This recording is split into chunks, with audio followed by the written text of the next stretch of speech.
टिनाइटिस या कान में सीटी जैसा बजना, क्या होते हैं इसके कारण और कैसे हम इसे ठीक करते हैं, आइए जानते हैं इस वीडियो में। नमस्कार, मैं डॉक्टर कृति सिन्हा, कान नाक गला रोग विशेषज्ञ, सत्य INENT केयर, हरमू, रांची से। तो क्या है ये टिनाइटिस? तो टिनाइटिस एबनॉर्मल साउंड्स हैं जो कि इन्वायरमेंट में एक्चुअली प्रेजेंट नहीं है, पर पेशेंट को लगता है कि वो उसे सुन पा रहा है, उसके कान में उसकी आवाज़ आ रही है। तो किस तरह से पेशेंट कंप्लेन करता है? पेशेंट बोलता है कि हिसिंग साउंड या बजिंग साउंड या पानी की आवाज़ जैसा पेशेंट अक्सर कंप्लेन करता है। तो टिनाइटिस के कॉजेज़, तो टिनाइटिस एक छोटा सा अगर वैक्स अगर रह गया है कान में इम्पैक्टेड, तो भी इसके कारण टिनाइटिस आ जाता है।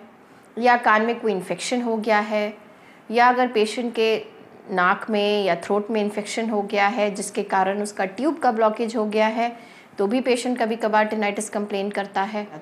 सबसे कॉमनली ये एज रिलेटेड हियरिंग लॉस में देखा जाता है। और इसके क्या क्या कारण हो सकते हैं, जैसे कि चोट लग जाना या नॉइज़, बहुत तेज़ आवाज़ में काम करना, नॉइज़ इंड्यूस्ड हियरिंग लॉस में, या अगर इनर ईयर का कोई डिसऑर्डर जैसे कि मीनियस डिजीज़ हो गया है तो उस केस में देखने को मिलता है। या बहुत बार सिस्टमिक डिजीज़ेस जैसे कि खून का काफ़ी कम हो जाना, एनीमिया, या जैसे शुगर की बीमारी या डायबिटीज़, या हाइपरटेंशन के केसेस में, या हाइपरलिपिडेमिया, जब कोलेस्ट्रॉल बढ़ जाता है तभी भी ये देखा जाता है, या थायराइड के केसेस में, थायराइड डिसऑर्डर्स, हाइपोथायरॉयडिज्म या हाइपोथायरॉयडिज्म दोनों में ही ये देखा जाता है। या स्ट्रेस में भी बहुत बार ये देखा जाता है। तो ये सब कुछ कॉमन कॉजेज़ हैं टिनाइटिस के या कान में सीटी बजने के।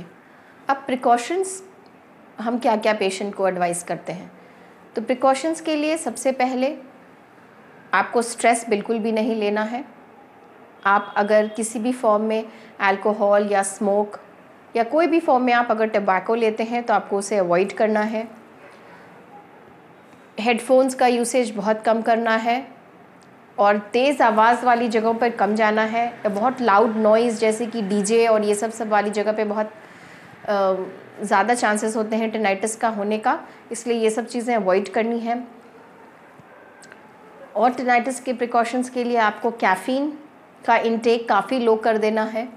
आपको अपनी एक्सरसाइजेस रेगुलरली करनी है ताकि आपका स्ट्रेस भी कम हो सके। आप अपने जो BP, शुगर या थायराइड की जो दवा है वो सब आपको रेगुलरली लेते रहना है। अब हम लोग बात करें अगर ट्रीटमेंट की, तो टिनाइटिस की ट्रीटमेंट के लिए सबसे पहले आपको एक ENT कंसल्टेशन लेना पड़ता है। आपकी ENT कंसल्टेंट कानों को देखते हैं, अगर कोई वैक्स है या इन्फेक्शन है तो वैक्स को उसी समय साफ़ कर दिया जाता है, इन्फेक्शन के लिए दवाएं दी जाती है। अगर टिनाइटिस आपका हियरिंग लॉस या आपको सुनने की शक्ति अगर कम लगने लगी है तो हम लोग एक ऑडियोमेट्री टेस्ट करवाते हैं, प्योर टोन ऑडियोमेट्री या इम्पिडेंस ऑडियोमेट्री करवाते हैं, ये जानने के लिए कि कान के किस भाग में परेशानी है।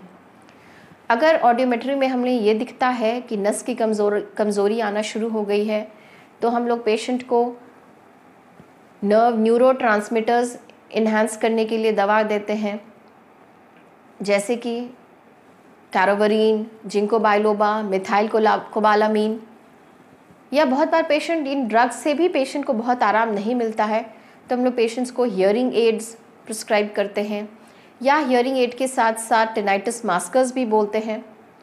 अब क्या होता है ये टिनाइटिस मास्कर्स, तो अक्सर जो टिनाइटिस की परेशानी है वो पेशेंट रात में बहुत परेशान हो जाता है, क्योंकि रात में माहौल शांत होता है और उस आवाज़ से पेशेंट को नींद नहीं आती है।